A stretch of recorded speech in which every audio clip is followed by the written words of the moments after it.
जिस शक्ति को आप इस्तेमाल कर रहे हैं उसको रीफिल कर लेते हैं। हाँ, मॉडर्न बीमारी एक और है जिसे हम टेंशन कहते हैं। टेंशन, मुझे टेंशन आ गया। पहले किसी को टेंशन नहीं आता,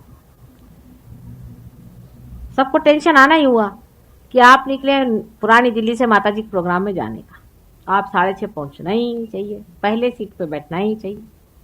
देर से जाएंगे कोई हर्ज नहीं, देर से भी आए तो वो समय आपका आने का था, आ गए, कोई बात।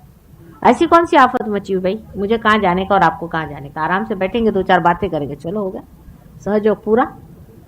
कौन सी आफत मचाने की चीज है, कोई। इतने सरल सहज आराम से बैठिए, वैसे ही आपको सहयोग प्राप्त होगा। मैं देखती हूँ कि सहयोग में भी लोग इसका प्लानिंग करते हैं, मुझे आती बड़ी हंसी कि अगर आप ये कहें कि 2 दिन बाद यहाँ पर फल लगेगा तो मैं मान जाऊं। 2 दिन बाद 5:06 पे यहाँ पे फल लगेगा इस फूल में, ये अगर आप कह दें और करके दिखा दें तो मैं आपकी बात मान जाऊं। और जो लोग जितना प्लानिंग करके यहाँ पर आते हैं उतने उनकी कुंडलिनी नहीं जागृत होती। सहज समाधि लागू, सहज लगती है। सहज माने बिल्कुल साधारण तरीके, ऐसे ही जो लोग होते हैं उनको मिलती। अभी काहे मारो धाड़ किए हो भाई, ऐसी कौन सी आफत आ गई। अभी बम्बई में एक प्रोग्राम हो रहा था, तो एक साहब ने कहा कि चलो भाई म्यूजिक चल रहा है, माता जी थोड़ा म्यूजिक करने। हमने कहा कर दो भाई म्यूजिक करो, हम बैठेंगे आराम से, हमारे तो वाइब्रेशन चलते ही रहते हैं, आप रिसीव करते रहिए। तो उन्होंने जरा सा लंबा चौड़ा कर दिया जरा म्यूजिक, तो लोग जरा कहने लगे आप जल्दी खत्म करो, जल्दी खत्म करो। तो मैंने कहा भाई क्या आपको मेरा लेक्चर सुनने का है। कहा मेरी तो आज तबीयत नहीं लेक्चर देने की, अपन तो तबीयत से चलते टेम्परामेंटल आदमी, तो भाई आज तो कोई तबीयत हो नहीं रही, जरा म्यूजिक ही सुनने दो और तुम भी सुनो मेरे साथ। आराम से क्यों नहीं सुनते, थोड़ा जरा अच्छा म्यूजिक हो रहा, क्यों नहीं सुन रहे भाई, सुनो। ऐसी कौन सी आफत आई, मेरे तो चल ही रहे वाइब्रेशन। मैं चाहे भाषण दूं चाहे नहीं दूं, वो तो चल ही रहे, हर समय कार्यान्वित है, एक क्षण भी नहीं रुकता। अभी लेक्चर में क्या रखा हुआ मेरी समझ नहीं आता। तब शांति से बैठे, मैंने कहा अच्छा वाला म्यूजिक चल रहा है, बीच में आप क्यों चिल्ला रहे। हम लोगों को आदतें पड़ गई हैं, यादें छूटती नहीं। आराम से 5 मिनट बैठ करके हम लोग किसी से कभी बात नहीं करते। कोई अगर अपने यहाँ दोस्त आया तो कहेंगे चल भाई तेरे को खाना खिलाओ, बीवी घर के अंदर खाना बनाएगी, आप बैठे हो वहां पे पॉलिटिक्स झाड़ेंगे, कुछ होगा जो भी हो, नहीं तो टीवी लगा लेंगे, सब लोग टीवी देख रहे हैं। अरे भाई आपस में कुछ आदान प्रदान करो, कुछ बातचीत करो। आपने बुलाया है दोस्त को, आप टीवी लगा कर बैठे, आपस में अनजाने ही आप चले जाते, ये फिर दोस्ती नहीं होती। दोस्ती किसकी आजकल, कोई दोस्ती नहीं आजकल। दोस्ती तो तब आती जब आपस में कोई मजा उठाया जाए, दोस्ती उसे कहते हैं। आजकल दोस्ती का मतलब है फिर बिजनेस आ गया, नहीं तो ताश खेलो, ताश खेले बैठ गए, तब तक भी ठीक है, फिर रुपया लगाया, काम खत्म। दोस्ती अगर खत्म करनी तो ताश में आप रुपया लगाइए। जिसने कोई ताश में रुपया लगा लिया वो काम खत्म, ये बात होती। अब हमने ये कहा कि आप बैलेंस में रहिए। बैलेंस में रहने का तरीका ये, जरा से हल्के होइए, जरा भागा दौड़ी कम करिए, जरा बैठिए, जरा देखिए, मजा देखिए। सवेरे सूरज उठता है, आकाश में देखिए कितने सुंदर रंग आते हैं, यूं ही चला जाता है वो काम। शाम को सूरज डूबता है, इतने सुंदर रंग उठते हैं, वैसे ही चला जाता है। कितने ही फूल खिलते हैं, कितने ही बाहर आती है, कितने ही रंग बदलते हैं, ऐसा ही सारा शाम चला जाता है। कितने ही लोग मिलते हैं, सबसे मिलते हैं और बगैर मिले ही वो लोग चले जाते हैं, बिल्कुल अजनबी, कभी जाना ही नहीं। कोई मरता है तो चलो भाई उसके लिए फूल बेच दिए, हो गया काम खत्म। अब जहां सबसे ज्यादा रजोगुण हो गया वहां तो यह हालत है कि कोई मरता है, बाप भी मरता है तो पेपर में आ जाता है भाई मर गए, तो बाप पहले से पैसे दे जाते हैं, भाई मैं मर जाऊंगा तो मेरे एक सूट सिला देना नया, मेरे को पहना देना। अब वहां लिखा जाता है कि फलानी तारीख को आप आके देख लीजिए उनकी बॉडी, वो दिखा देती कि भाई देखो इनको सूट सिला दिया, अब ये मर गए। और सब लोग आते हैं, उसमें एक एक फूल चढ़ा दिया, जो भी हो चले गए अपने घर को। ये वहां हालत, कोई आदान प्रदान नहीं, कोई दोस्ती नहीं, कोई फ्रेंडशिप नहीं, कोई पहचान नहीं, कुछ नहीं, आए वैसे चले। नानी के घर आप जाइए, वहां पर तो नानी कहेगी कि पहले तू मेरे टेलीफोन के 2 पैसे दे, तब तू घर में पैर रख। तुमने उस दिन टेलीफोन किया था, उसके 2 पैसे नहीं देते, पहले वो 2 पैसे दे। सारी चीज यही हो गई। इस तरह के आर्टिफिशियल जीवन में भी इम्बैलेंस आ जाता है, क्योंकि आर्टिफिशियलिटी के साथ रहना पड़ता है। किसी के घर जाइए, साहब खाने पे बुलाते हैं, 8 बजे के अगर 8:30 बजे हो गए तो माँ चीखना शुरू कर दिया कि अपने घर खाने को नहीं मिलता है साहब, देर हो गई तो कौन आफत आ गई, आ गए 8:30 आए चाहे 9 बजे आ गए, क्या हो, आओ बैठो आराम करो। पंक्चुअलिटी चाहिए। पंक्चुअलिटी काहे की नहीं चाहिए इतनी ज्यादा, जरूरत से ज्यादा करने की पंक्चुअलिटी जरूरत है। हाँ, पंक्चुअलिटी एक ही चीज में होनी चाहिए कि अपने अंदर जो परमात्मा का कॉल है उसकी और पंक्चुअलिटी होनी चाहिए। इस वक्त परमात्मा ने हमें याद किया है, फौरन ध्यान में चले जाओ। वाइब्रेशंस आ रहे हैं, फौरन ध्यान में चले जाओ। उस मामले में नहीं है पंक्चुअलिटी हमारे अंदर। इससे क्या होगा, पंक्चुअलिटी से हुआ क्या, जिन देशों ने बहुत पंक्चुअलिटी रखी उन्होंने क्या अचीव किया, यही सुसाइड। पंक्चुअलिटी से वो लोग सुसाइड करते, सुसाइड का भी टाइम लिखते हैं। हमारे यहाँ पंक्चुअलिटी पहले होती थी वो इस तरह से कि हम लोग पंचांग देख करके पंक्चुअलिटी बनाते थे। ये मुहूर्त अच्छा है, इस मुहूर्त पे ये कार्य करने से अच्छा हो, ठीक है। उसमें तो कुछ तो आपने कंसल्ट किया सुपीरियर पावर्स को, परमात्मा के कुछ लेन देन को कंसल्ट किया। लेकिन ये जो बिल्कुल ही हमारी दैनंदिन इस तरह की जो पंक्चुअलिटी और जिस तरह का हम लोगों का बिल्कुल यांत्रिक जीवन हो गया है, जीवन से आप लोग ऊब जाएंगे, परेशान हो जाएंगे, घबरा जाएंगे। वही सवेरे उठना, वही दाढ़ी बनाना, वही मुंह धोना, वही दफ्तर जाना, वही फिर वही घर पे आना, फिर वही बातें, फिर आप लोग घबरा जाएंगे।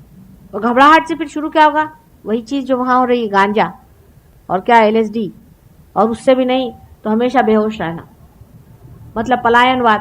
भागो, इस दुनिया में जीने की क्या जरूरत है। जब मनुष्य जीवन में बोर हो जाता है तभी वो इन पलायनवादी जीवन को खोजता है। मनुष्य बोर इसलिए होता है क्योंकि वो अपने को जानता नहीं। जब अपने को जानता है तो मस्ती चढ़ती उसको, क्योंकि आप अपने अंदर इस कदर सुंदर, इतने व्यवस्थित, इतने मधुर हैं कि आपको फिर कोई जरूरत नहीं किसी की। आप अपने साथ बैठे रहते हैं, बड़ा मजा आता है। जब आप अकेले होते हैं तब सबसे अच्छे रहते हैं आप, बड़ा मजा आता है, अपने ही जीवन को देखते रहते हैं, अपने ही अंदर, अपने ही स्वर्ग को देखते रहते हैं। हाँ, जब दूसरों से मिलते हैं तब ये लगता है कि इनमें भी ये स्वर्ग जागे, ये भी हमारे साथ इस स्वर्ग में हमारे साथी हो। जैसे दो शराबी बैठ जाते हैं तब उन्हें मजा आता है, अकेला कोई पीता नहीं। इस तरह का एक खुमार जिंदगी भर चढ़ा रहता है। ऐसी बादशाहत जब पानी हो तो पहले कुछ बादशाहत अंदर भी आनी पड़ती है। सबसे पहले अपने अंदर बैलेंस लाना पड़ता है, और ये धर्म से होता है। धर्म का मतलब कभी भी हिंदू मुसलमान से मेरा नहीं होना है, आप समझ सकते हैं इस चीज को। कभी भी मैं इस तरह के बाह्य छोटे छोटे घरौंदों में विश्वास नहीं करती, न ही मैं वो घिरावों को विश्वास करती हूँ जो बिल्कुल ही मनुष्य के बनाए हुए, बिल्कुल ही बेकार के होते हैं। इन सब चीजों को तोड़ फोड़ करके ही सहयोग पनपा है। लेकिन धर्म का मतलब यह है कि हमारे अंदर जो सस्टेनेंस पावर है, हमारे जो अंदर जो बसी हुई इनेक धर्म है, हमारे एक एक अंग प्रत्यंग में जो बनाया गया है, उसको जागरूक रखना चाहिए। इसके बारे में मैंने आपसे कल बताया था, अनेक धर्म है। उसमें से एक आपको आश्चर्य होगा कि सबसे बड़ा धर्म यह है कि सर्वधर्म समानत्व। गांधी जी ने कहा था सर्वधर्म समानत्व, नत्व मीन्स उसका तत्व एक है, समझ लेना चाहिए। पेड़ के अंदर बहने वाली शक्ति हर जगह जाती है, मूल में जाती है, उसके बार्क में जाती है, उसके पत्तों में जाती है, उसके फूलों में जाती है, और फिर वो लौट करके वापस चली आती है, वो कहीं भी लिपटती नहीं। इसी तरह का निर्वाज, इसी तरह से अलग रहने वाला जो प्रेम है और जो शक्ति है, उस शक्ति में जो एक तत्व चारों तरफ घूम रहा है, उसी प्रकार सारे ही धर्मों में एक ही तत्व घूम रहा है। और वो सीधा साधा सरल तत्व एक ही है कि जब धर्म की स्थापना हमारे अंदर हो जाती है, जब हम किसी भी धर्म के तत्व से प्लावित हो जाते हैं, उस तत्व को जब हम अपने अंदर पूरी तरह से स्थापित कर लेते हैं, तभी हमारा इवोल्यूशन हो सकता है। जैसे कि हिंदू धर्म के लोगों को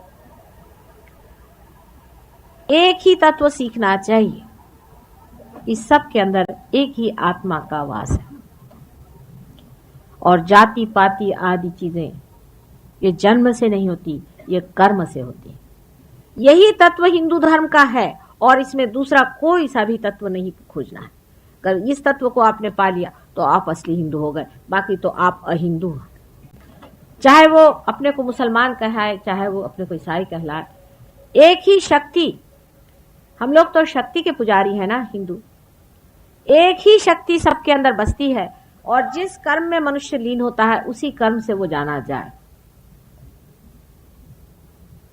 माने जो ब्रह्म कर्म में लीन है वो ब्राह्मण है, जितने सहयोगी है सब ब्राह्मण। जो ब्रह्म में लीन होता है वो ब्राह्मण है।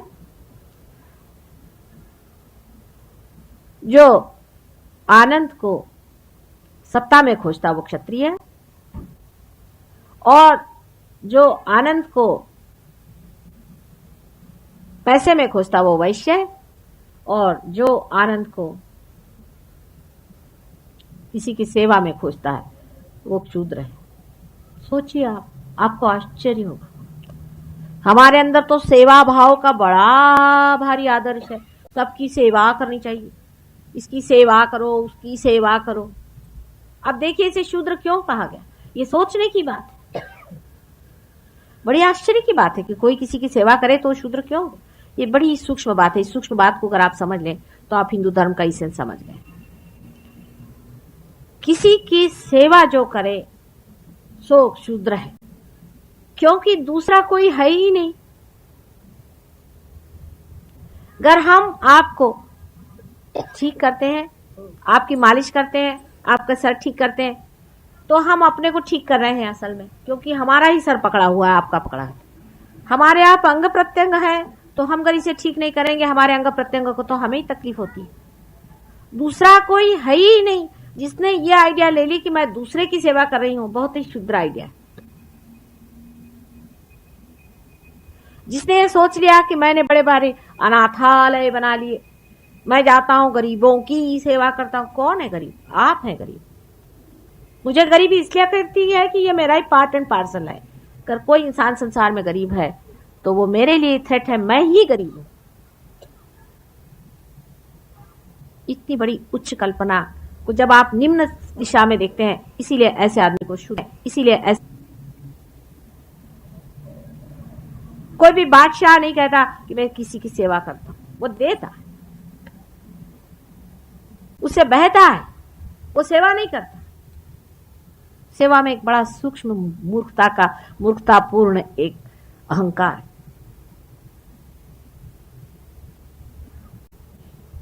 किस पे उपकार आप करने जा रहे हैं?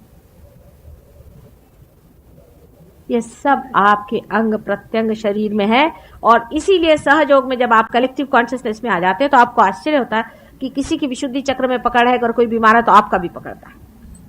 आप कहते हैं माँ इसका विशुद्धि पकड़ रहा है, जल्दी छुड़ाओ, क्योंकि आपसे रहा नहीं जाता है। वो आपका अंग प्रत्यंग बन जाता है और आप कहते हैं नहीं माँ देखो इसका पकड़ रहा है, मतलब ये कि आपका खुद पकड़ रहा है। देखिए आप कितने एकाकार हो जाते हैं उससे।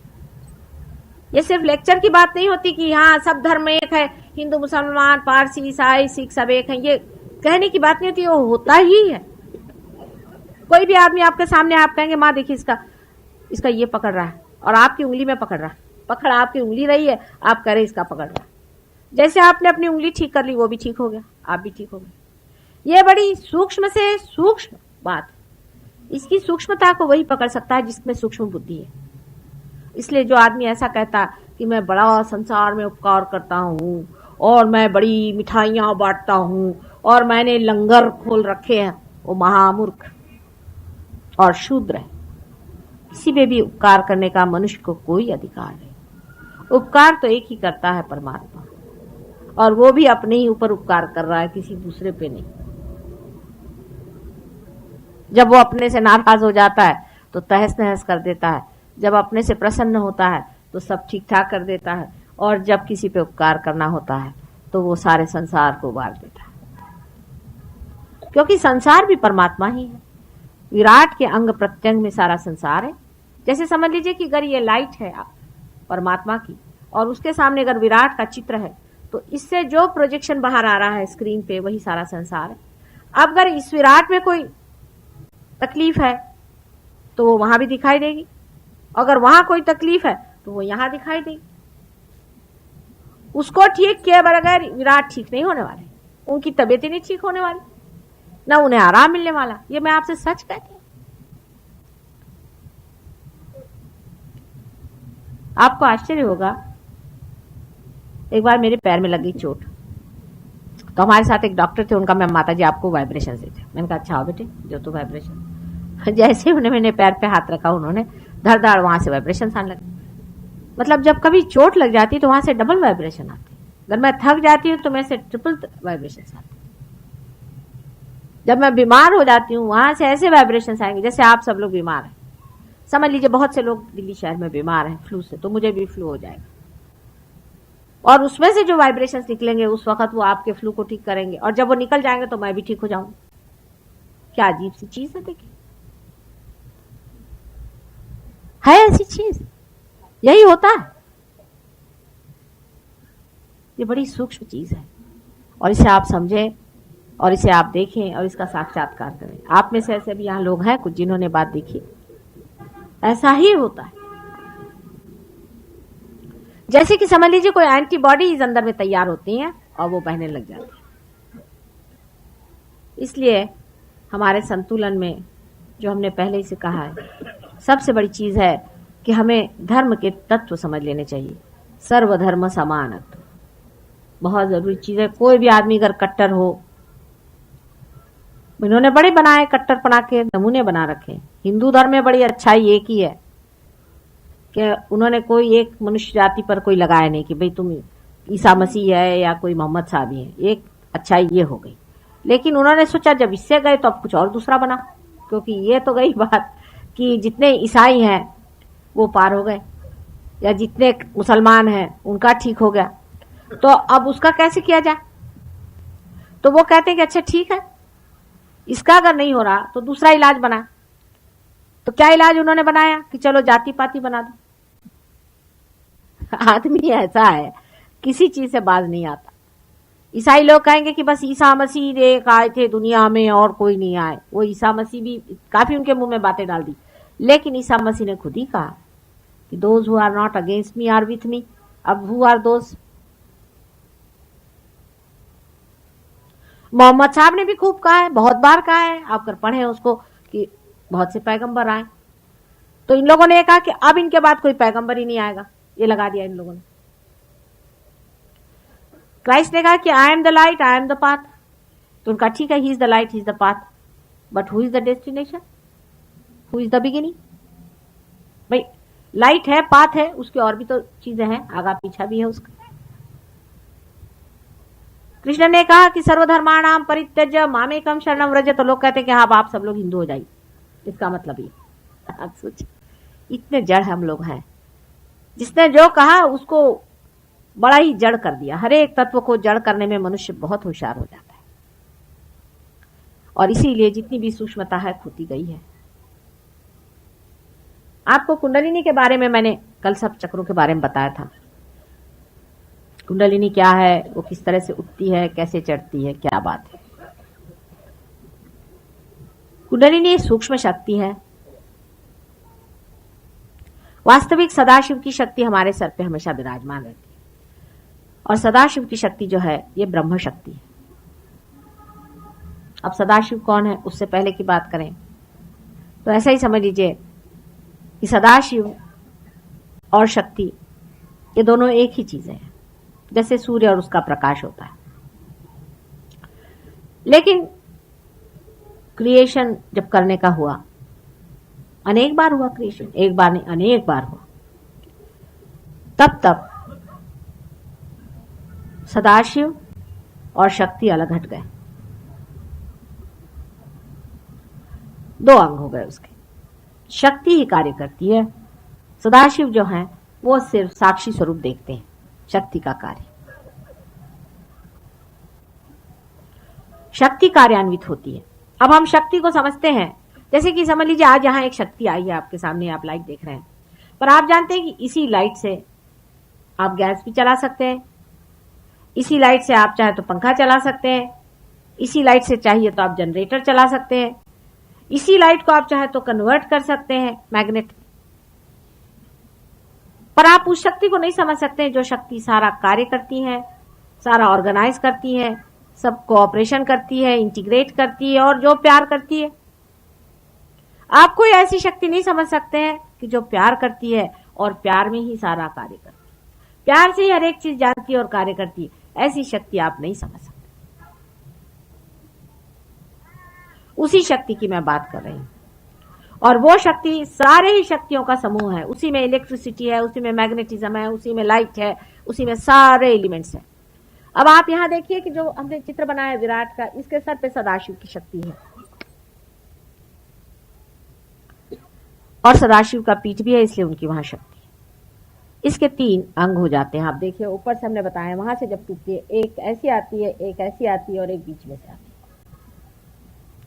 और एक जो सदाशिव स्वयं है शक्ति आती है, और जो स्वयं सदाशिव है उनका असर हृदय में आता है शिव के रूप में। ये जो 3 शक्तियां हैं इनको महाकाली, महालक्ष्मी, महासरस्वती ऐसे 3 शक्तियों के नाम से कहा जाता है। अब अंग्रेजी में इसका कोई नाम नहीं है, मैं नहीं जानती अंग्रेजी में इसे क्या कहा जाता है। आप कहेंगे बहुत ही आउट ऑफ डेट चीज है, क्योंकि जो कुछ सनातन है वो अपने देश में आउट ऑफ डेट हो गया, और जो अंग्रेजों का है वो सबसे बेस्ट हो गया। जब अब ये सहयोग हमारा इंग्लैंड और अमेरिका से यहाँ आएगा तब लोग समझेंगे। हम लोगों को सीधे समझ में बात नहीं आती। जब इंग्लिश लोग सहयोग, आपको मेरे पे लिख ही रहे हैं 2 आदमी, एक इंग्लिश लिख रहे हैं, एक फ्रेंच लिख रहे हैं। जब ये चिट्ठियां लिख के आएंगे तब यहाँ के लेडीज और यहाँ के जेंटलमैन जो हैं, जो कि सिवाय टेल कोट के बाकी सब अंग्रेज हैं, वो समझेंगे, लेडीज एंड जेंटलमैन, क्योंकि हिंदुस्तानी यहाँ बहुत कम। सभी वो ही लोग हमारा अभी तक गाइडेंस कर रहे हैं। इनका नाम महाकाली, महा सरस्वती और महालक्ष्मी ऐसा है। लेकिन संस्कृत भाषा की विशेषता यह है कि एक एक अक्षर मंत्र है। देवनागरी लिपि में एक एक जो हम अक्षर, अक्षर जो अक्षर नहीं होता, जितना हमने अ आ इ जो कुछ है वो सारा ही इस कुंडलिनी में घूमने वाला शब्द है। वहां वो शब्द निकलता है। मनन में हम लोगों ने इन शब्दों को सीखा है और तब लिखा है। अंग्रेज लोग कहते हैं कि मगर जैसा बोलते हैं, ऐसा हमने एम सीखा। मगर फगर से हमारा कोई मतलब, इन्होंने जानवरों से भाषा सीखी, हमने मनुष्य के अंदर बहने वाली कुंडलिनी से भाषा सीखी है। जब कुंडलिनी ऐसे घूमती है तो आवाज वो करती है श स स। यहाँ पर नीचे में हर जगह उसके अलग अलग शब्द है। जैसे यहाँ हम 2 शब्द आते होते हैं, वो जो हम जिसे ओम कहते हैं, जिसे हम ओम करके लिखते हैं, ओ जैसे जो लिखते हैं, जो आप जिसे लिपि में ओम लिखते हैं, वो यहाँ आप देख सकते हैं कि यहाँ पर ओम ही जैसा जब कुंडलिनी जागृत होती है तो यहाँ जब उस पर लाइट पड़ती है तो ये जो चक्र है यहाँ पर ओम ऐसा ही लिखा होता है जैसे आप लिखते हैं।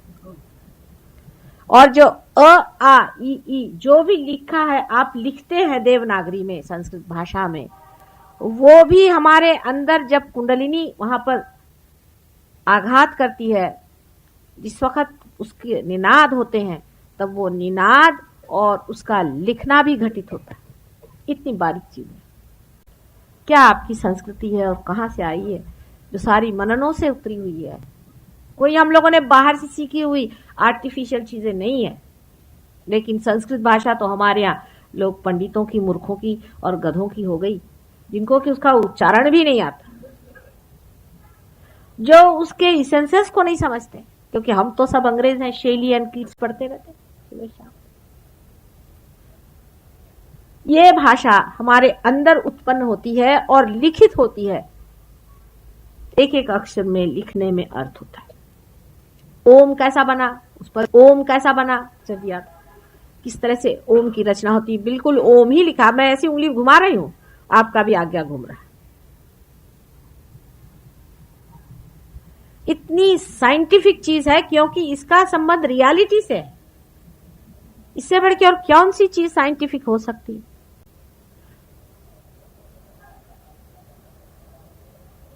जब तक आप संस्कृत में श्लोक नहीं कहते मेरे चक्र चलते नहीं है, आश्चर्य की बात है। आप अगर अंग्रेजी में कहें तो चलते नहीं।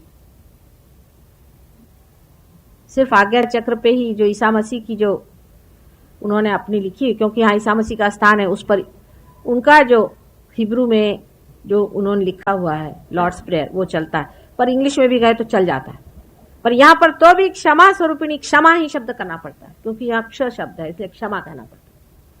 वो सब कहने पर भी क्षमा कहना पड़ता है।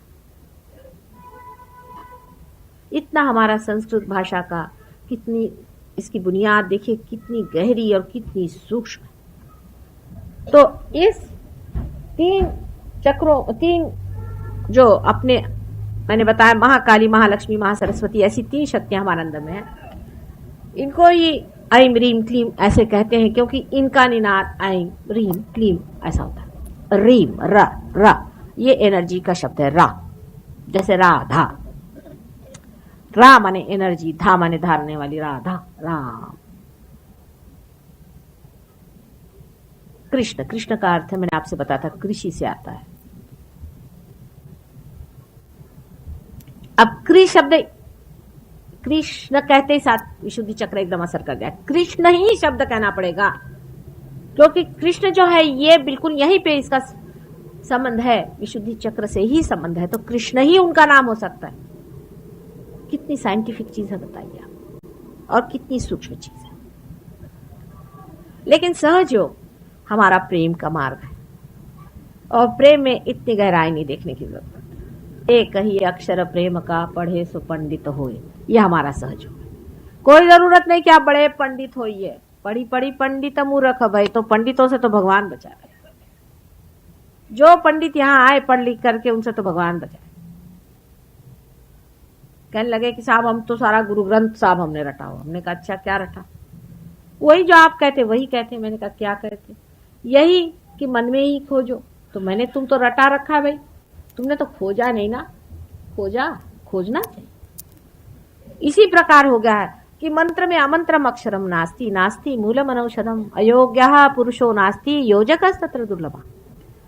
वैसे तो हर एक चीज में मंत्र है, लेकिन मंत्र की योजना आनी चाहिए। तो कोई कोई भूत लोग यहाँ आए हुए हैं, राक्षस लोग, वो ऐम रीम क्लीम का आपको मंत्र दे देंगे। ऐम बोलो, ऐम बोलो, क्लीम बोलोगे, रीम। पूछो भाई ये क्या होता है? कुछ नहीं बता पाए।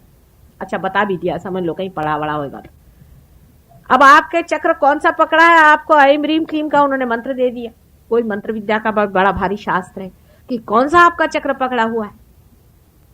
अगर आपकी लेफ्ट साइड पकड़ी हुई है तो आपको लेफ्ट साइड का मंत्र देना चाहिए। आपकी राइट साइड पकड़ी हुई तो राइट साइड का देना चाहिए। आपका अगर बीच का पकड़ा है तो बीच की देनी चाहिए। अब ये जो 3 आपको यहां पर दिखाई दे रहे हैं, उसमें से लेफ्ट साइड में महाकाली का स्थान है। यह हमारे तमोगुण को पालती, तमोगुण हमारे अंदर चलता है। इसे और चंद्र नाड़ी भी कहते हैं। अब देखिए कि पृथ्वी की रचना भगवती ने कैसे की। पहले सूर्य से कुछ हिस्सा भगवती ने निकाल लिया, उसके बाद उस हिस्से को बहुत दूर ले गई, सूर्य से बहुत दूर ले गई, जिससे वो एकदम ठंडा हो गया, बर्फ के जैसे। फिर उसको धीरे धीरे सूर्य के पास लाए, उससे वो पिघलने लग गया, उसमें पानी का प्रवाह शुरू हो गया। उसके बाद उसे फिर से वो जरा दूर ले गई, फिर नजदीक लाके ऐसा एडजस्ट कर दिया कि जिससे वहां सृष्टि हो सके, जिससे वहां जीव धारणा हो सके। ये सारा ब्रह्मांड जो है स्पाइरल में मूव करता है, स्पाइरली। मैं आपसे बता रही हूं, आप शायद हो सकता है 100 साल बाद लोग कहेंगे। बहुत सी बातें जो अभी अभी हमने कही थी वो भी अब लोग कहने लग गए। तो स्पाइरल में मूव करता है। उस स्पाइरल के बराबर, उससे स्पाइरल के मूवमेंट से ये होता है कि कभी सूर्य की तरफ ज्यादा होता है, कभी चंद्र की तरफ ज्यादा होता है। इस तरह से एडजस्टमेंट करते चलता है स्पाइरल में। तो सूर्य नाड़ी और चंद्र नाड़ी हमारे अंदर 2 नाड़ियां हैं। राइट साइड में जो नाड़ी है उसे सूर्य नाड़ी कहते हैं, और चंद्र नाड़ी को जो कि हमारे अंदर बसती है, मनुष्य के अंदर, इसे चंद्र नाड़ी को ईड़ा नाड़ी कहते हैं। इसमें भी बड़े घोटाले हैं, मैं देखती हूँ, इतना कंफ्यूजन है, इतना कंफ्यूजन। और राइट साइड में जो नाड़ी है उसे पिंगला नाड़ी कहते हैं। राइट साइड की नाड़ी जो है सूर्य नाड़ी है, लेफ्ट साइड की नाड़ी चंद्र नाड़ी। इन दोनों का जब संतुलन आप साधते हैं तब आप बीचों बीच आ जाते हैं। एक एक्सट्रीम में कोई गए तो पेंडुलम जैसे एक जगह गए तो दूसरी जगह फिर जाना शुरू होता है। जैसे कि मैंने बताया था जहां रजोगुण बहुत ज्यादा हो गया है प्रदेशों में, तो उन्होंने तमोगुण में आना की शुरुआत कर दी।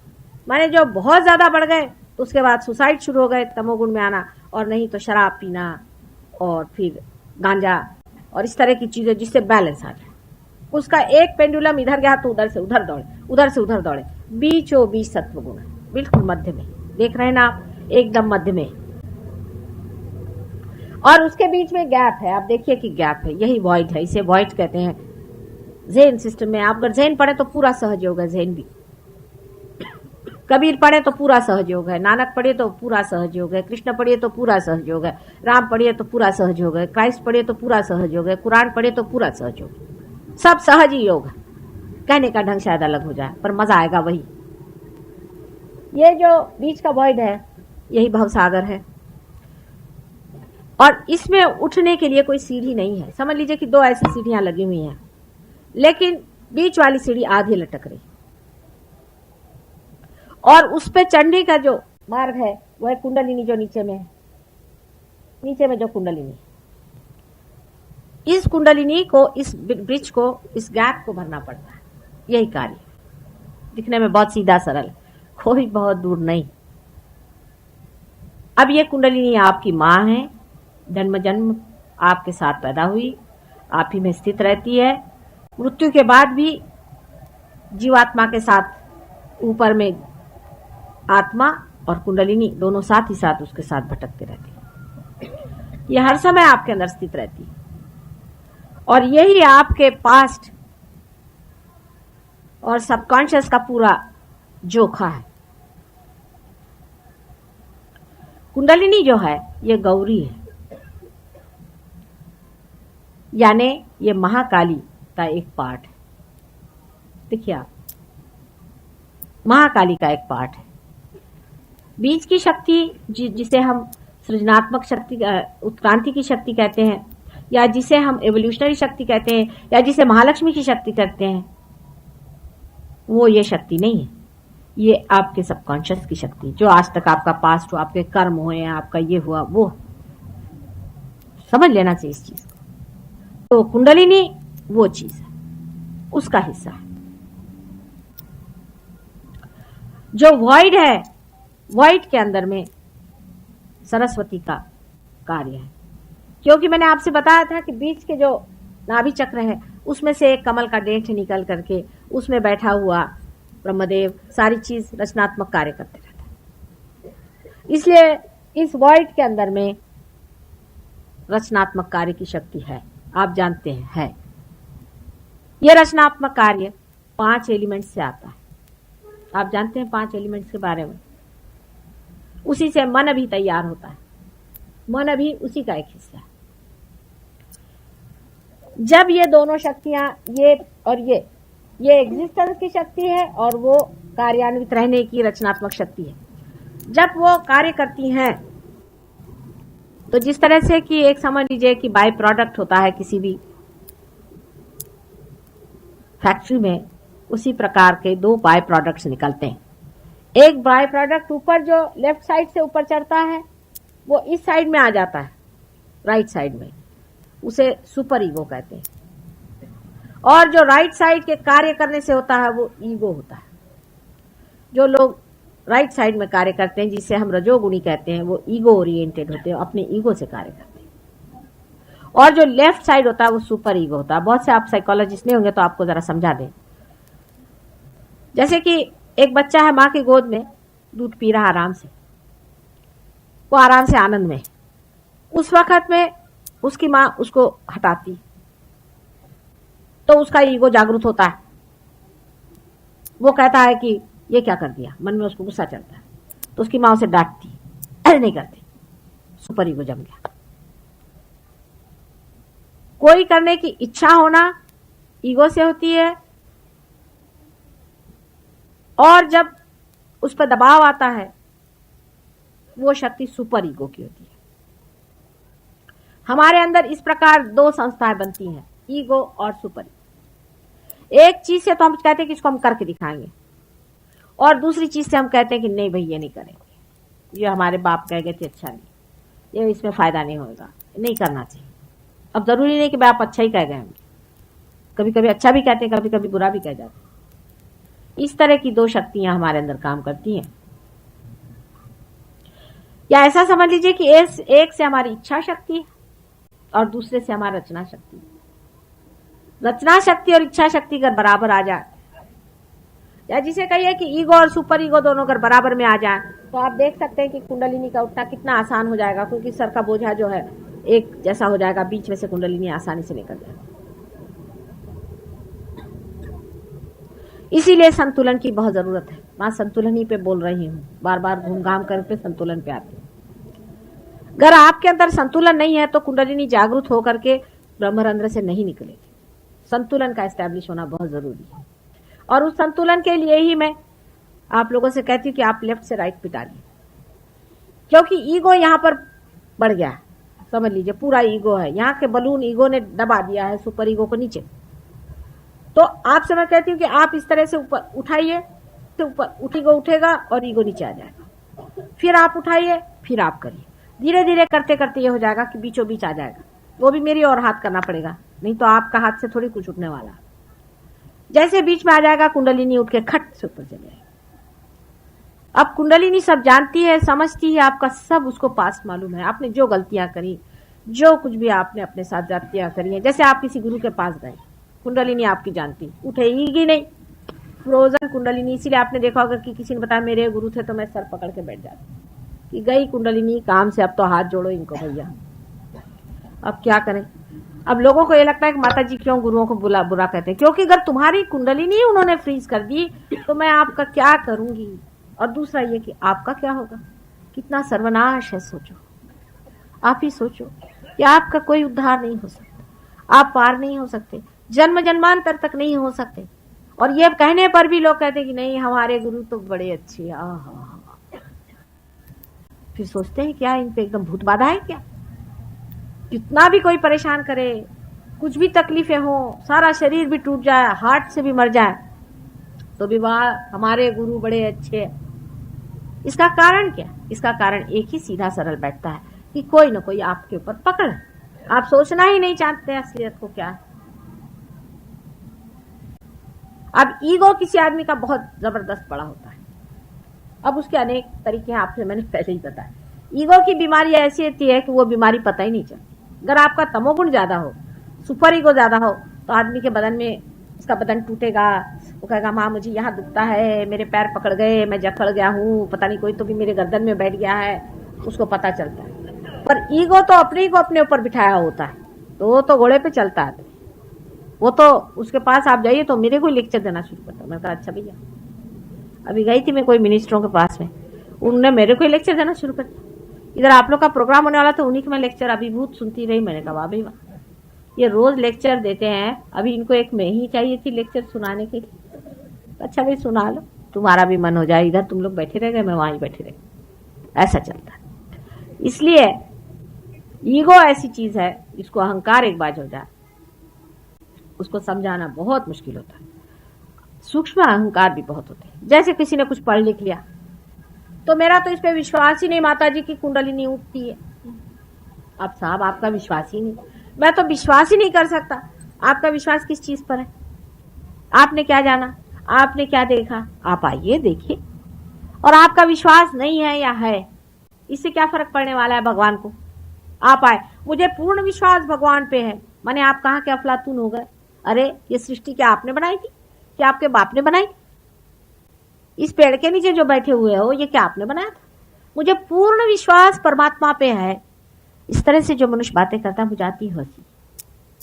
जिसने सारी सृष्टि की रचना की, जिसने सारा संसार बनाया, जिसने आपको बनाया, आपके बच्चों को बनाया, जो चीज संसार में आज जगमगा रही है, वो सारे जिसकी कृपा दृष्टि से हो रहा है, उसके ऊपर आप विश्वास करते हैं, बहुत उपकार करते हैं आप उसके। परमात्मा पर अगर विश्वास ही नहीं है तो आपसे बढ़ के अकलमंद कौन हो सकता? तो कोई पागल जैसी बात है। बिल्कुल मैं जब पैदा हुई तो मुझे लगता है मैं कौन से पागल खाने में आ गई। फिर यह कि हाँ मैं तो सब कुछ जानता हूँ, मतलब हाँ मैंने पढ़ा था सारी, मैं ये किताब पढ़ के आया, उसमें ये था। अब किताब कहीं भी किसी भी छापखाने में आप छपा दीजिए, छप जाती। कोई भी छाप सकता है, जिसका मन हो छापे। और भगवान के ऊपर अगर कोई छापे तो कोई उसके लिए नियम नहीं है, कोई कायदा कानून नहीं कि उसको पकड़े, भाई तूने ऐसे क्यों छाप। अगर कोई कहे भगवान का यह हाल है तो हाँ भाई है, वो कहे कि भगवान का वो हाल है तो है। उसका कोई ऐसा कहीं कायदा है, कोई कानून है जहां आदमी हाथ पकड़े कि खबरदार भगवान पे बोलने वाले तुम कौन होते। हिटलर से लेकर के नेपोलियन से लेकर के सब ने भगवान पे लेक्चर जाने, किसी ने छोड़े थोड़ी। सब अपने को सोचते हैं उनको अधिकार भगवान पे लेक्चर करने का। इनसे पूछिए कि तुमको क्या मालूम है भगवान के बारे में बेटे, क्यों बोलती। वाह मैंने इतनी किताबें लिख डाली, मैंने फलाना पढ़ डाला, दिखाना मैंने अमेरिका गया था वहां मैंने इतने लेक्चर दिए, मैंने इसके इतने लेक्चर पढ़ डाले। एक एक एक एक इस तरह से एक तरह का बड़ा सूक्ष्म एग्रेशन है, आप इसको समझ नहीं पाते। ये मनुष्य के इंटेलेक्ट पर एक एग्रेशन है, बड़ा भारी एग्रेशन है। ये आपको मेंटल फीड्स देते हैं, भगवान की बातें करने लगे, बातें आप सुन रहे हैं, बड़े अच्छे बोलते हैं साहब। वो एक साहब है, क्या भाषण देते हैं, बस सुनते ही रहिए, पता ही नहीं चलता टाइम का, अच्छा मनोरंजन हो रहा है। भगवान पे बोलने का हर एक को अधिकार नहीं, गीता पे बोलने का तो किसी को भी अधिकार नहीं। गीता के लेक्चर होते हैं माता जी, मैं बस गीता के लेक्चर में जरा जाता हूं और आपका आज्ञा चक्र पकड़ा पड़ा है, गीता के लेक्चर में नहीं जाऊं। बेटा जो तुमको गीता समझा रहा है वो क्या पार है? पार हुए बगैर आपको धर्म में बोलने का या गीता पे बोलने का कोई भी अधिकार नहीं। जो मनुष्य पार हुए बगैर कोई सा भी लेक्चर देता है वो ऐसा ही है जैसा एक अंधा आदमी आपको रास्ता बताए। लेकिन धर्म में अंधा कौन है, देखता कौन है, ये जानने का भी कोई मार्ग ही नहीं।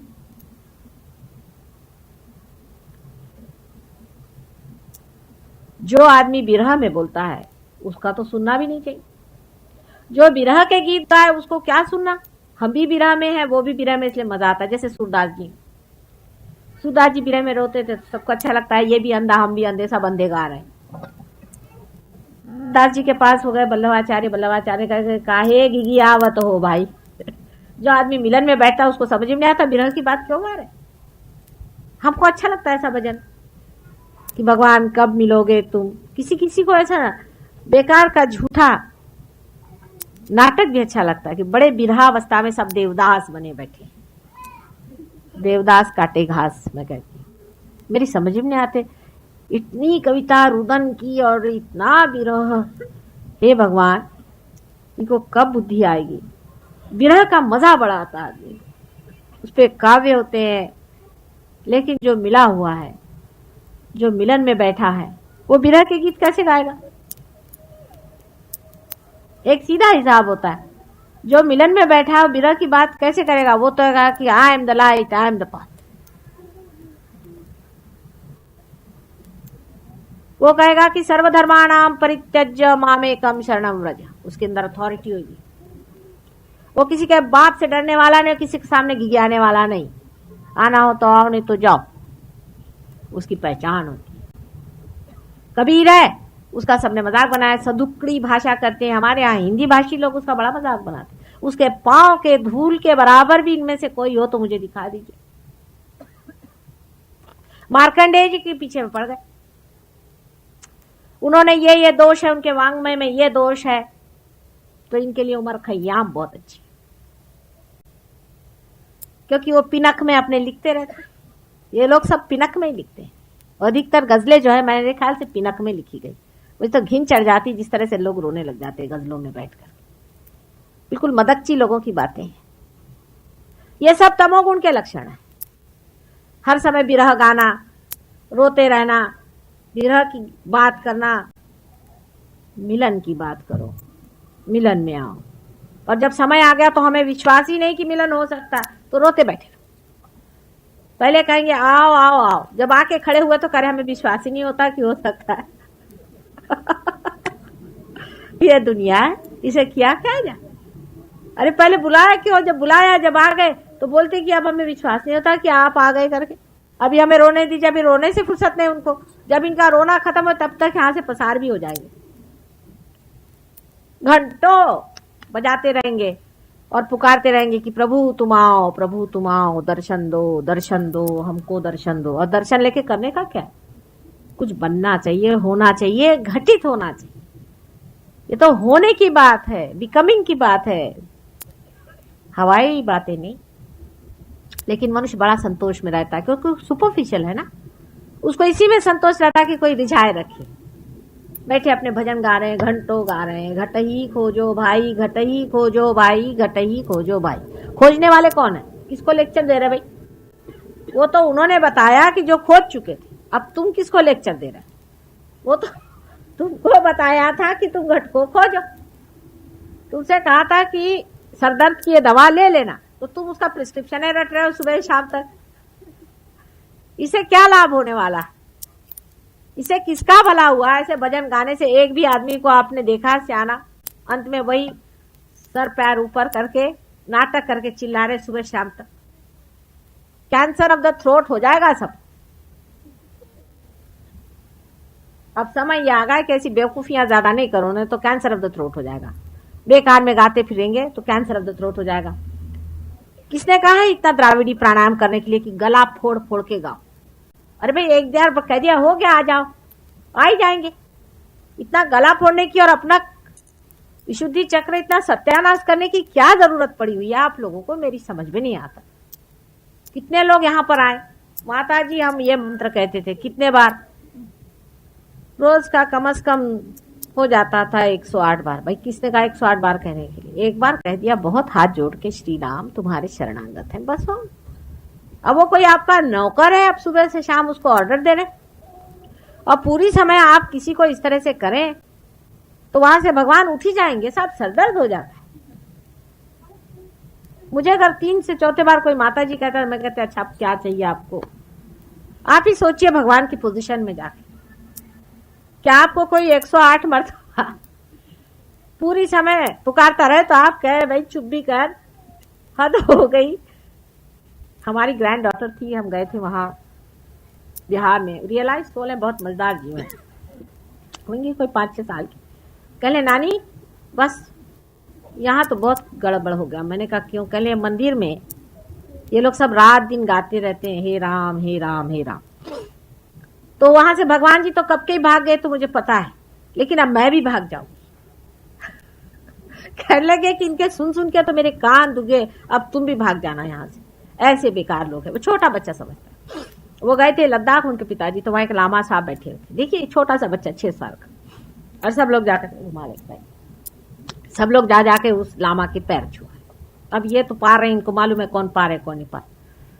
देखा उनकी मदर ने भी पैर छुए, पिता ने पैर छुए, तो उनसे रहा नहीं गया। फिर वही शान आ गई उनकी, सामने जाके खड़ी हो गई। कहले ये क्या सर मुड़ा के चोगा पहन के सबसे पैर छुआ रहे, पार तो हो नहीं। तो सबकी हालत खराब माँ बाप के, ये क्या कर दी बदतमीजी। तो उन्होंने कहा ये क्या करती? ठीक तो कह रही हूँ, ये किससे पैर छुआ रहे हैं तुम लोग? इनके पैर क्यों छूते हो? ये तो पार नहीं है बिल्कुल भी। इन्होंने सिर्फ सर मुंडा लिया है और चोगा पहन लिया है और ऐसा मुंह बना के बैठे। उनका ऐसा मुंह भी दिखा दिया, उनको किसी डर नहीं लगता। तो वही कबीर की बात आई कि अगर सर मुड़ाने से अगर भगवान मिलते हैं तो जो ये भेड़ बकरियां होती हैं ये पहले भगवान के पास पहुंचेंगे। कबीर का सेंस ऑफ ह्यूमर जो था वो कमाल का था। और ये रोने की हद इतनी पहुंच गई है इन लोगों की, क्या वो हसन हुसैन मर गए तो उसके लिए मार चिल्ला रहे, एक आफत मचाए हुए साहब। ऐसी रोनी सूरत देख के जी घबराता है। कोई आने वाला हो भगवान तो वो भी भाग जाए कि ये कहा रोने पीटने वाले लोग। इतना तो जानवर लोग भी नहीं रोते भाई, कोई नहीं रोता इतना। ये तो मनुष्य का एक अजीब तरीका है कि रोने लग गए तो सबके सब मिलके रोने लगे। अच्छा वो हुआ, उससे भी जब चैन नहीं आया तो जिस दिन भगवान का जन्म होएगा उसी दिन उपवास करेंगे। इससे बढ़ के और किसी का क्या अपमान होएगा? आप समझे आपके घर में कोई आदमी आए, कहले भाई मैं तो आज खाना नहीं खा रहा, वो कहेगा भाई मैं जा रहा अपने घर। अगर किसी आदमी को आपको भगाना हो घर से तो आप कहते भाई आज मैं खाना नहीं खा रहा हूं। उसने कहा अच्छा मैं जाता होटल। सीधा हिसाब। आपके घर में कृष्ण का जन्म हुआ, राम का जन्म हुआ, इतना ही नहीं पर जब गणेश जी का जन्म हुआ तो उपवास करो। ये कौन सा तरीका है? इससे बढ़ के और अपमान का कौन सा तरीका? कल मैं आपके घर में आऊं, समझ ली माता जी मेरे घर आइए, आज मेरा तो उपवास है, तो भैया मेरे को काहे को बुलाया? जब कोई ऐसे आते हैं, ऐसे जन्म होते हैं बड़े, उस वक्त जश्न मनाना चाहिए, खुशियां मनानी चाहिए, खूब खाना खिलाना चाहिए। गणेश जी को मोदक पसंद है तो मोदक बांटिए, उस दिन उपवास करेंगे। और जिस दिन नरक चतुर्दशी है, जिस दिन के नरक के द्वार एक ही दिन खुलते हैं, उस दिन सवेरे ही 4 बजे उठ करके नहा करके खाने को बैठेंगे। बताइए, सब उल्टी चीजें समझ में नहीं आती। ये किसने सिखाई? ये ब्राह्मणों ने बेवकूफ बनाया है या तो ये राक्षसों के धंधे? मेरी तो ये समझ में नहीं आता कि ये उल्टी बातें कहां से आ गई। अपने यूपी में और इधर तो नॉर्थ में तो और भी चौपट हाल है, इतना चौपट हाल है कि कोई पढ़ा लिखा तो है नहीं। यहाँ संस्कृत किसी को समझता नहीं, जो भी ब्राह्मण जो चढ़ा दे, चलो ठीक है, जितनी श्रद्धा हो ब्राह्मण को दे दिया। ब्राह्मणों की जो एजेंसी हुई, सबसे तो कमाल लिया। जब मेरी शादी हुई यूपी में, तो हम घर पे गए, तो आपको आश्चर्य होगा कि शादी में श्राद्ध हुई, वो गा रहे थे, वही मंत्र गा रहे थे। मारे हंसी है, मेरे तो हालत खराब और पेट में बल पड़ जाए। अभी जाऊं तो जाऊं कहाँ, मैं घर की बहू नहीं गई हूँ। मारे हंसते हंसते मैंने कहा, भाई मुझे तो अभी नींद आ रहा, वहां इतने शुभ मुहूर्त पे तुम बाहर सोने जा रही। मैंने कहा करूँ क्या? सब पूछे क्यों हंसी आ रही? मैंने कहा मैं कहूँ तो कहूँ कैसे, कि सब उनको थोड़े बहुत वही पितृपक्ष के थोड़े बहुत कुछ मालूम थे, वही बोले जा रहे हैं। मैं कहूँ कि ये क्या तमाशा, इनको तो कुछ श्लोक भी मालूम नहीं है, ब्राह्मण है और हमारे घर में खानदानी चले आ रहे। तो मैंने कहा भाई इनसे कौन बात करे, इन्होंने खानदानी ऐसे ही शादियां लगाई होंगी। उनको वतन भी मिले हुए हैं, गैया भी मिली, कोई मरता है तो घर में उनको एक गैया मिल जाती है, उनके घर में गैया ही गैया हो गई है। और इस तरह के धर्म की चीजें बनी हुई, ऐसे रिचुअल्स बने हुए। हम लोग क्या सोचते हैं कि पीछा छुड़ाओ, श्राद्ध हुआ, उसने कहा कि भाई देखो एक गैया देना और एक कपड़ा देना हमको, एक हमारी ब्राह्मणी को साड़ी दे दो तो तुम्हारी माँ पहनेगी। तो आपने सोचा ठीक है, इससे पीछा छुड़ाओ, दे दो गैया तो बहुत मुश्किल है, चलो इसको साड़ी। कोई ये नहीं सोचता है कि हम जो कर रहे हैं उसमें हमारा क्या हृदय है, क्या करना है, क्या देना है, धर्म में क्या चीज है उसको जानना चाहिए। इस तरह की बात है, कोई इस तरह से इस बात को सोचता नहीं है और इसीलिए हमारे अंदर उसका संतुलन नहीं बैठ पाता। बस काम चालू चलते रहता है, चलाते रहो किसी तरह से। कोई हाँ भाई कैसे हो, अच्छे हो, बैठो, हाँ ठीक है। उसका तो गए मालूम बड़ा बदमाश है ये, इसने फलाने के घर चोरी की थी, उसने इतना रुपया मारा था, फिर आए, अच्छा कुछ पान खा लो भाई, कुछ कर लो।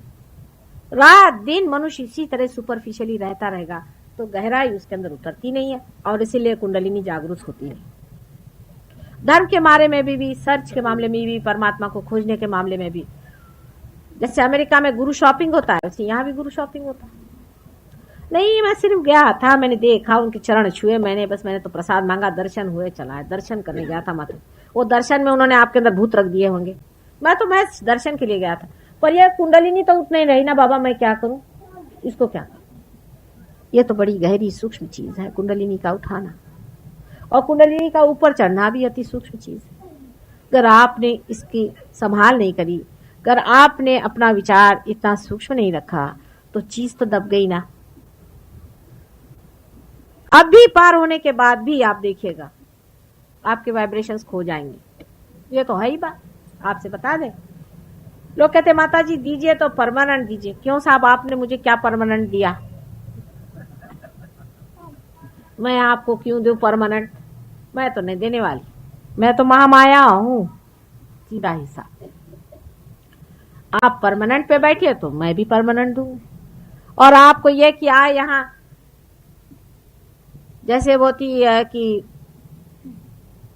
नेस्कैफे पट से कॉफी बन गई, तो ऐसे माता जी ने कुंडलिनी तो जागरूक करती, वो तो मैं करती हूँ, जेट कुंडलिनी करती हूँ, आपकी टच जरूर होती, पर खींचती भी वैसी होनी चाहिए, है ना? सही बात।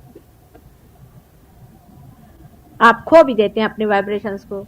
इसके बारे में ज़ेन सिस्टम में लिखा हुआ, उसको सतोरी कहते हैं, कि आदमी जैसा कोई बॉल के जैसा उड़ता है, ऊपर जाता है, नीचे आता है, ऐसी डावाडोल चलता है, यूं होता है, ऐसे चलता है। इसलिए अपने चक्रों को संभालना पड़ता है, अपने को गहराई में उतारना पड़ता है, अपना जीवन गहरा बनाना पड़ता है।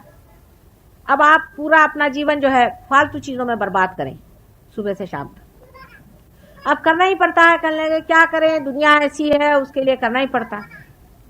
और आपके पास समय भी नहीं कि अपने में गहराई उतराएं और परमात्मा के साम्राज्य में बैठे रहें, तो ठीक है, आप जिस चीज की चाहत करेंगे वही होगा, आप जो करना चाहेंगे वही होगा। और अपना समय ऐसे ही आप बर्बाद कर लीजिए, ऐसे आपने हजारों पहले जिंदगियां काटी और एक कट जाएगी। लेकिन ये वाली जरा मुश्किल रहेगा मामला, क्योंकि फिर पता होगा कि बड़ी गलती कर गए।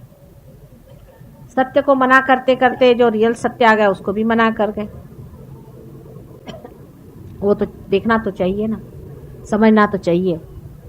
उसको पाने के बाद भी जो आदमी खो देता है, तब तो ये समझना चाहिए कि इनके लिए व्यर्थ ही हुआ। दिल्ली शहर की ये हिस्ट्री है।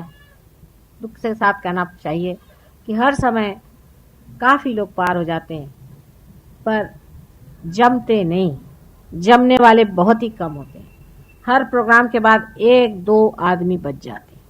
इस प्रकार आज मैं इस प्रकार से 3-4 साल से हमारे हैं, कुल मिला करके अगर आप देखिए कि जो रोज के आने वाले या गहरे उतरे लोग हैं, जो कुंडलिनी को मास्टर कर चुके, ज्यादा से ज्यादा 10 या 12 लोग हैं बस। बड़ी दुख की बात। इसलिए आपसे आज आखिरी दिन है, मां के नाते मैं विनती करती हूँ और शक्ति के नाते आगाह करती हूँ कि अपनी गहराई को पाइए, अपने गहराइयों में उतरिए, अपने समय को इस महान शक्ति के लिए रखिए, इसमें आप पाइए और दूसरों को दीजिए।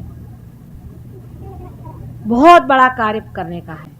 अगर हम किसी से कह दें कि बंबई शहर में और सब शहरों में मिलाकर कोई 12-10 हजार आदमी है, तो लोग कहते हैं अरे क्या हुआ, 10,000 आदमी हो गए तो क्या। सच बात है, बहुत लोगों का होने का समय आ गया है। और ये है ही ऐसी चीज कि इतिहास की दृष्टि से ही वो समय आ गया था कि जहां बहुत लोग इसे पाए। हालांकि बहुत से रियलाइज्ड सोल्स हैं जिन्होंने जन्म लिया है, बहुत से बच्चे रियलाइज पैदा हुए हैं, 10 साल के अंदर वो लोग तैयार हो जाएंगे, इसमें कोई शंका नहीं।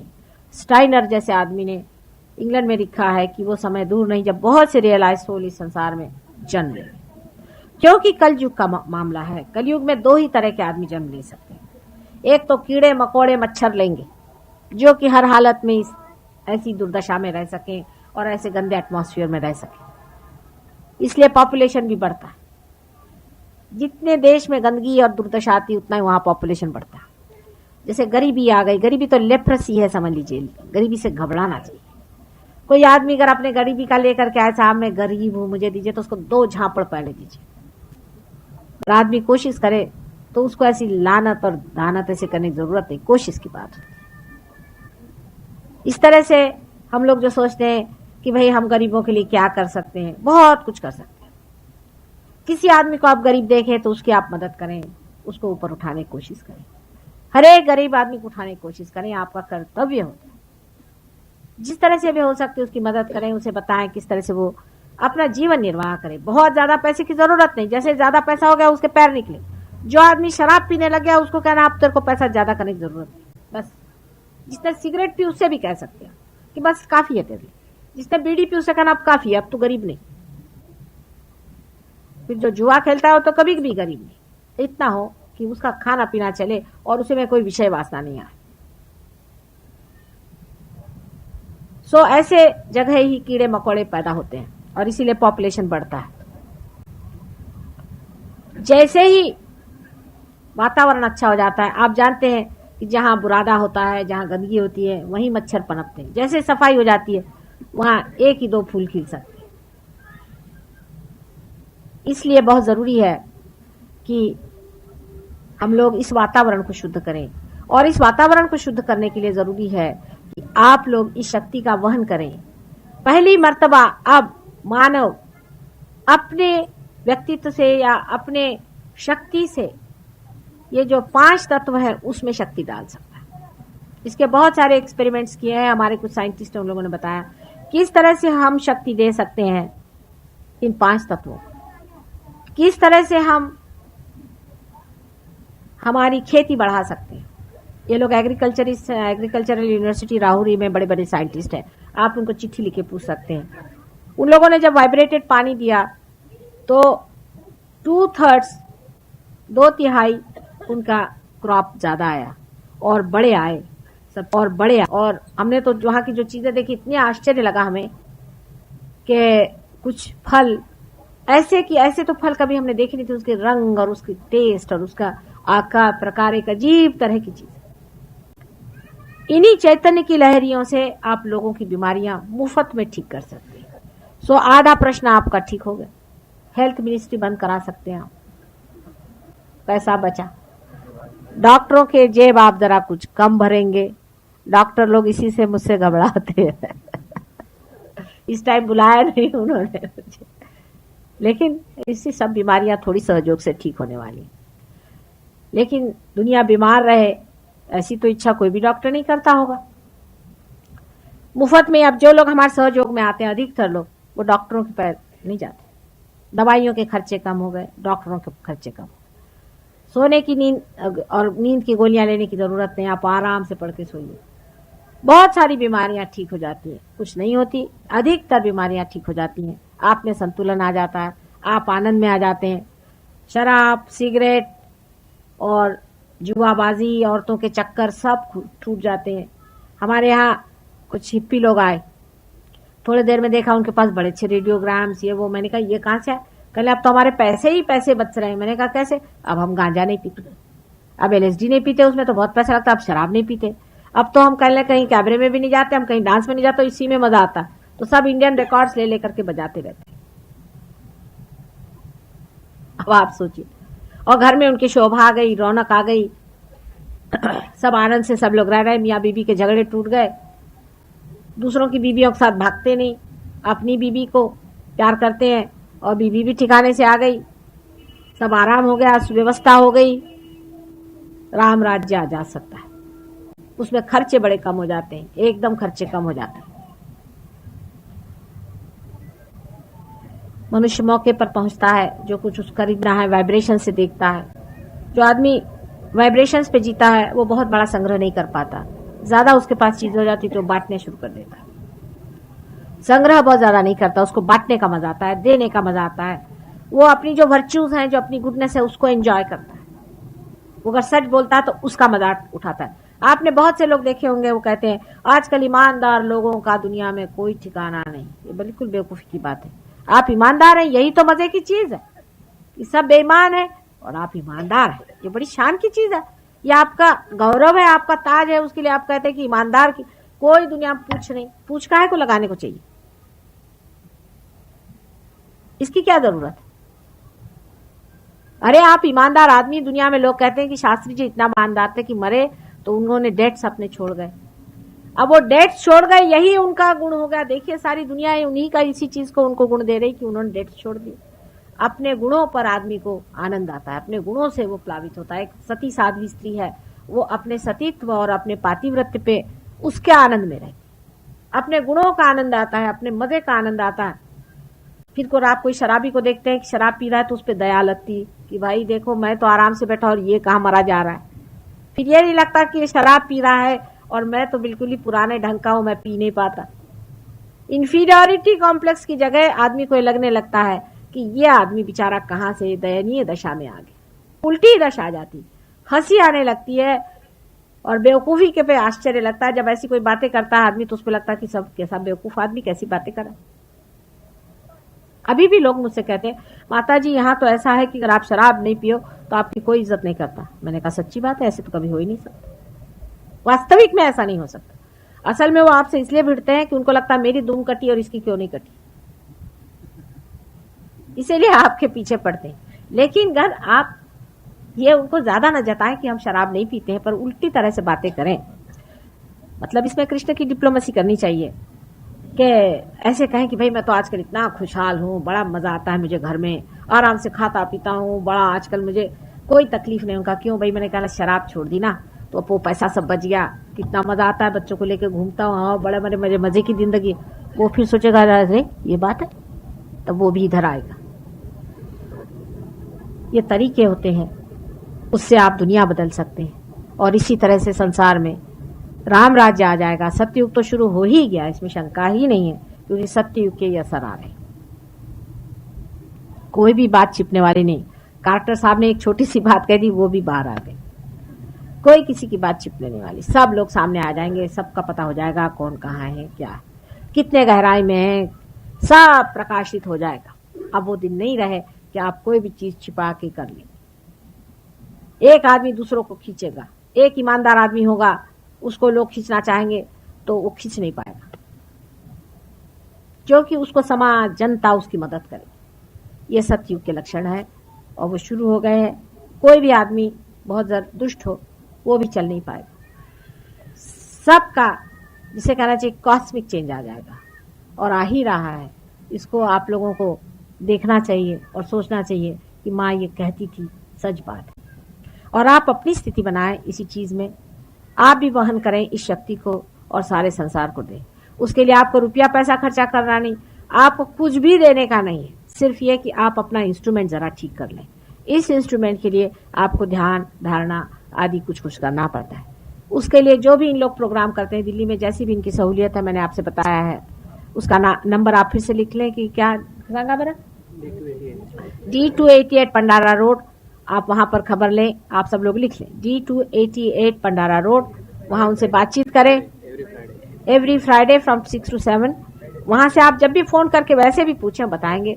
कुंडलिनी के बारे में आज बहुत दिनों बाद एक किताब भी प्रकाशित हो गई है, वो भी आप ले लें, उससे भी आप समझ लें कि कुंडलिनी क्या चीज है और उससे क्या क्या घटित होता है और किस तरह से ये कार्यान्वित होती है, इसमें कौन सी विशेषता है। अगर आप इस चीज को बिठा ले अपने अंदर, संभालें, इसमें रजे, तब मजा आएगा। ये रजने वाली चीज है। और अब वो समय आ गया है कि परमात्मा का साक्षात, सत्य का साक्षात, जो कुछ लग गए हैं उसका फुलफिलमेंट, उसका कंप्लीशन, उसकी पहचान पूरी तरह से आप चैतन्य की लहरियों से कर सकते हैं, क्योंकि आपके अंदर एक नई चेतना, जिसको वाइब्रेटरी चेतना कहते हैं, वो आ गई। चैतन्यमय चेतना आ गई, माने आपकी जो भी अवेयरनेस है उसके अंदर में लाइट आ गई है और उसके थ्रू आप सिद्ध कर सकते हैं कि परमात्मा है या नहीं, परमात्मा की शक्ति क्या है, वो किस तरह से चलती है, हमारे अंदर चक्र है या नहीं, चक्र के अंदर में डेटीज हैं या नहीं, ये सब चीजों का किस तरह से उत्थान होता है, ये हमारी किस तरह से हम दूसरों को ठीक कर सकते हैं, किसमें क्या बीमारी है, अनेक छोटी छोटी चीजों तक आप इसको डिसाइड कर सकते हैं। जैसे कि एक साहब आए, कहने लगे कि माँ हम बाजार गए और हमने कहा कि ये चीज खरीदे कि नहीं खरीदे। मैंने कहा आप वाइब्रेशंस देख लेते। एक बार हम जा रहे थे तो किसी ने कहा कि हम एकदम वाइब्रेशंस आए, तो हमने कहा माँ कहीं आई होगी, तो पहुंच गए वहीं पे। वो कहा देखो माँ हमको तो वाइब्रेशंस आ गए, हम पहुंच गए। स्टेशन पर हम एक दिन, ये लोग परेशान थे, अभी तक पहुंची नहीं माँ, तो उनको एकदम से वाइब्रेशंस आ गए कि माँ तो पहुंच गई। कहने कहा कहीं तो पहुंची गई, हम भी वहां पहुंच गए। कि वाइब्रेशंस जो है वो आपस में बोलते रहते हैं, बताते रहते हैं, बराबर ठीक ठाक करते रहते हैं। इसके इतने कमालात हैं, इतने ही कमालात हैं, मैं आपसे बता नहीं सकती। उदाहरण के लिए एक साहब यहाँ दिल्ली में आए थे, मैंने आपसे बताया, यहाँ आए तो उन्होंने कहा कि अब हम तो जानते नहीं दिल्ली में जाए कहाँ, तो बस उनका माँ को याद करा। इतने में सामने देखते हैं तो एक साहब चले आ रहे, तो उनका क्या अच्छा आप कौन है, तो कहले मैं तो माँ का भक्त हूँ। कहले मैं भी माँ का भक्त हूँ। उन्होंने उनके वाइब्रेशन देखे, कहले भाई हम तो आपको जानते हैं, आप तो माता जी निर्मला देवी ने आपको जागृति दी। कहले हाँ। कहले आपने कैसे पहचाना? वाइब्रेशन आ रहे। कहले आपके भी आ रहे, चलो दोस्ती हो गई, ये पहचान हो गई कि हम एक ही माँ के बेटे। चाहे आप अमेरिका चले जाओ, एक साहब अमेरिका गए, उनका ऐसा ही हाल हो गया। वो कहले साहब आई वॉज लॉस्ट, और वहां एक साहब मुझे मिले, तो उन्होंने कहा कि साहब आपके वाइब्रेशन आ रहे। कहला हाँ मुझे भी वाइब्रेशन आ रहे। तो कहला आप माता जी के शिष्य? कहला हाँ। तो कहा चलो भाई अपन चले साथ। इसी तरह से अनेक काम बनते जाते, जहां जाइए वहां वाइब्रेशन से पता चलता कि ये सुगंध है ना आपकी, हर एक आदमी पहचान लेता। कुत्ते बिल्लियां तक आपको पहचान लेंगे कि आप वाइब्रेशन वाले आदमी हैं। वाइब्रेशन छोटे छोटे बच्चे भी पहचान लेते हैं। बताते हैं कि स्कूल में हमारे यहाँ 5 लड़के हैं, वो हैं पार, बाकी तो नहीं। कौन पार है कौन नहीं है फौरन पता चलता है। जो पार है वो अपना भाई हुआ बहन हुई, क्योंकि माँ के ही तो सब बच्चे हुए। ये नई चीज अंदर में आ जाती है।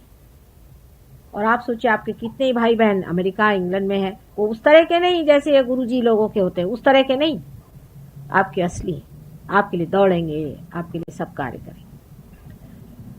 एक साहब राहुरी से जा रहे थे, अपने बोरे ले जा रहे थे, चीनी के बोरे ले जा रहे थे, ऊपर से बरसात हो गई, उनके सब बोरे भीग गए, उन्होंने कहा कहीं रोकेंगे तब होगा, नहीं तो हमारी तो सारी चीनी बेकार गई।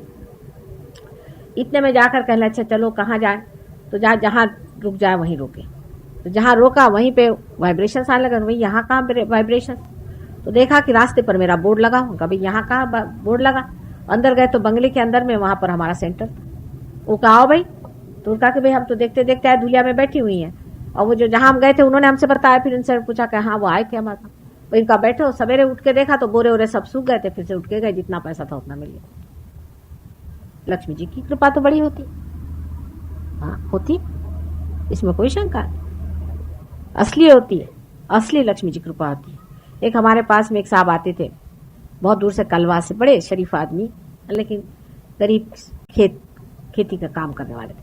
मैंने उनसे कहा हर बार एक एक हार लेके आते हो, कितना खर्चा पड़ता होगा, क्यों इतनी परेशानी करते हो, हर बार नहीं करना चाहिए। तो मुझे कहने लगे कि माँ तुम्हारी कृपा से लक्ष्मी की कृपा हो गई। मैंने कहा कैसे हुई भाई? कहने लगे कि हमारा खेत था ऐसी पड़ा रहता था, उसको हम जोतते नहीं थे क्योंकि उसकी मिट्टी जरा चिकनी ज्यादा थी। तो एक सिंधी आए मुझसे कहने भाई तुम्हारी एक मिट्टी बड़ी अच्छी है, हमको तुम दोगे?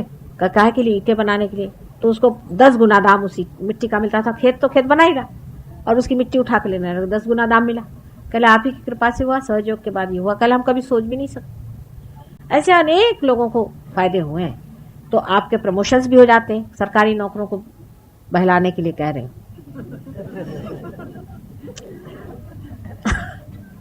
पहली चीज प्रमोशन होनी चाहिए, प्रमोशन हो जाती है, आप अजात शत्रु हो जाते हैं, आपके शत्रु जो है आपसे हट जाते हैं। प्राइवेट वालों का भी फायदा हो जाता है, लेकिन सबसे बड़ी चीज है कि अपनी नाभि साफ रखनी पड़ती है। आपकी नाभि खराब है और आप चाहें कि लक्ष्मी जी जागृत नहीं हो, और नाभि खराब करने के लिए उसकी शुद्धता रखनी पड़ती है, उसके बारे में सोचना पड़ता है। एक साहब थे, वो हमें आए, कहना हमारे यहाँ तो कोई आता ही नहीं, हमारा दुकान ही नहीं चलता, पुणे की बात है।